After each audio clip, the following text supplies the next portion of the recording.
Hello, I'm Mark. I'm the host of the Channel Chat podcast show, and today I have the pleasure of David Watts in the studio, which is the MD of Tech Data UK and Ireland here. How are we doing, David? Very good, very good. Had a nice lunch, thanks for that. Yeah, no problem. You've relaxed me. My guard is now up, not down. Well, we're going to talk some good subjects today, David, because I actually got my researcher to look at your profile, and I started looking through your profile, and I thought, Can we just clarify? This is a LinkedIn profile you're looking at.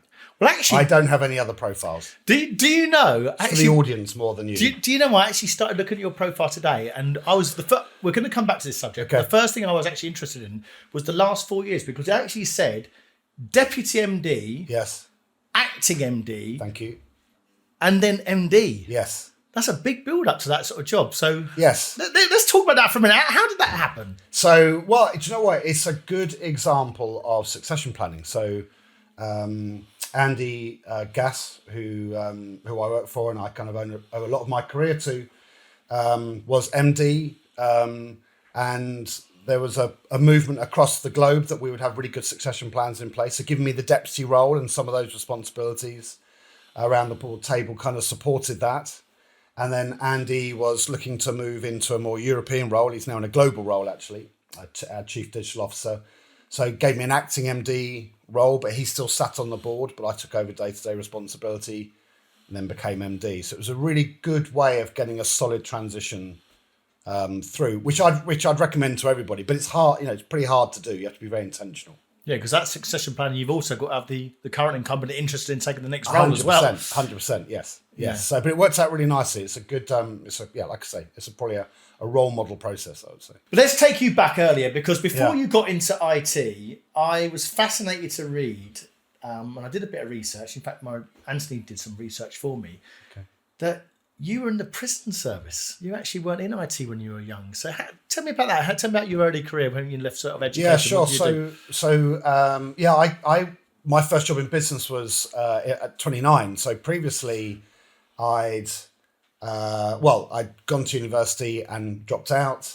I travelled quite a lot. Then I worked in local government. Then I went late and did my degree. So I got the A-levels I needed to get, went to do my degree at 24. And then throughout my degree, I worked for the prison service. So I did a placement as a junior psychologist. My degree's in psychology, working at Wandsworth Prison, and just loved it. And I needed a job to support myself at university. So I just worked every week while studying all the way through the holidays. And I applied they have an accelerated promotion scheme to prison governor. It's like a fast track civil service scheme. I applied for that, not thinking I'd get on, and I did. And I went to Wakefield and trained as a prison officer. You do the first year as a prison officer. At which point I was thinking, I'm getting a bit sick of this. I'm not sure I want to see the next It's a tough 20, job, 30 years. It is. And also it's a very particular sort of job, and I love the prison environment. I loved working with prisoners. I just wasn't sure I was going to commit to that as a career. And because I was older, I kind of needed to get my career sorted out. I couldn't afford to do 5 years of that.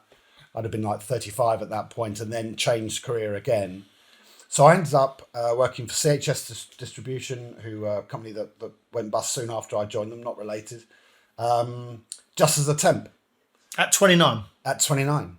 And just because their rate for purchases was £7 an hour, and it was the best rate that Adecco, Alfred Marks, whoever it was, had at the time. And then when they went bust, I went to Computer 2000 as it was then, and started at the lowest level. So how old were you then? That was your first sort of entry into a... My first job in business was 29. I was a product specialist working on networking products and Computer 2000. Julian Klein was the MD of... Yeah. No, sorry, Graham Watt was the MD at that point. Then it was Julian Klein, and then went through a few MDs. I left for a couple of years. I went to Samsung Electronics. And then came back. We were Tech Data by then. Okay, so you came back. So you went into see Computer 2000. What was your role there? Product specialist. Product specialist. And for those who remember, and it'll date people, we were looking after token ring products, because that was kind of like an alternative technology at that point. And then sort of 10100 hubs and switches, and it was very early days of networking products, but all physical. Yeah. I mean, we sold a little bit of software. Microsoft would have been one of those.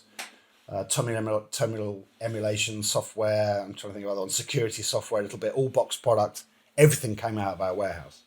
And then you actually left there after a couple of years and went to Samsung. Moved No, to a it was vendor. longer than that. So I became PC general manager of PCs after 6 years. Okay. So I worked my way through. And I think IT generally, but Tech Data certainly, very meritocratic. If you're organised and you want to get on, you're ambitious and you succeed, you'll get promoted. That happened to me. Yes, I went to Samsung for a couple of years, which was an amazing experience, and didn't intend to come back. But then Andy Gass, who I'd known, he ran part of Europe when I worked at Tech Data, came back as UK MD and just said, I've got a plan to grow the business. Would you come back and run Datec, our Autodesk division at the time, but also contribute towards this plan to double the business, which was just really exciting. Having worked at a brand like Samsung, where it was all about, if you're doing 500,000 units, when are you going to do 1 million? If you're 10% market share, when are you going to be number one? Right. It was great to come to another company that was like that. And how's it changed over the years in distribution? I remember CHS Electronics. That was one of my first. I told you at lunch. That was one of my first recruitment deals in 1998, which is unfortunately showing my age. But I dealt with them for a while. Then I dealt with Metrology and that sort of those sort of companies. Yeah. But how has it changed since then for you? Because the landscape's changed completely now for distribution. I think it's fundamentally changed, and it's changed in the way that IT has changed. I think the big difference, if you're talking just about distribution, is all distributors, apart from maybe some of the specialists, have a core of hardware products. I think what's happened is we've evolved in different ways. So the Tech Data evolution over that time has been to invest in e-commerce tools, including cloud infrastructure tools, where our customers can come and trade and bill their customers using all the public cloud providers and all the other enterprise software and other software products that we sell. Not everyone has gone down that road. I mean, coming up to 40% of our UK turnover is cloud and software, and that's pretty unusual. And everything that goes behind it. So we have huge technical teams supporting that, huge IT teams supporting that. So I think that's probably the route that we've taken. Whereas you take some other businesses, they've been much more consumer focused over that same period and have been brilliant at that. And then you've got other distributors doing lots of B2B and consumer hardware, but going for a very low cost model, not investing in the way that we have. All great competitors with their models, but that's what's really changed. You go back 20 years and we were kind of maybe roughly the same, you could say. Yeah. Now distribution's very diverse. Do you see distribution, when COVID happened, and I started sort of seeing, Amazon was everyone's best friend. They started getting delivered goods. Do you see, and people asked me before saying, well, actually, do you think Amazon will take over and distribution will go out the way? And, people talk about value-added distribution and where's the value? Do you sort of see Amazon as a competitor? Do you see that as potentially getting bigger where people are just suddenly thinking, if it's just hardware, we'll just get it from them? I think some people do buy from Amazon, and some people, and it's always been the case that some small businesses just buy from the high street, as was, so they're now buying off e-commerce platforms.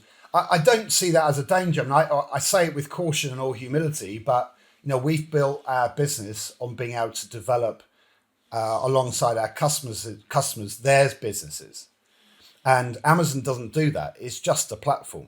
Yeah. So when we are taking someone on the journey into the cloud or into IoT or security, we're putting lots of experience and tools behind that, which they're not being offered on an e-commerce platform, which is just a trading platform. So is there a risk around hardware specifically? Yes, but it's been there for a long time. Distribution's grown really well during that time. So maybe not the risk that people thought it would be. But as long as we continue to earn the right as distributors by adding value to our customers to be there, then it's not a risk. Yeah.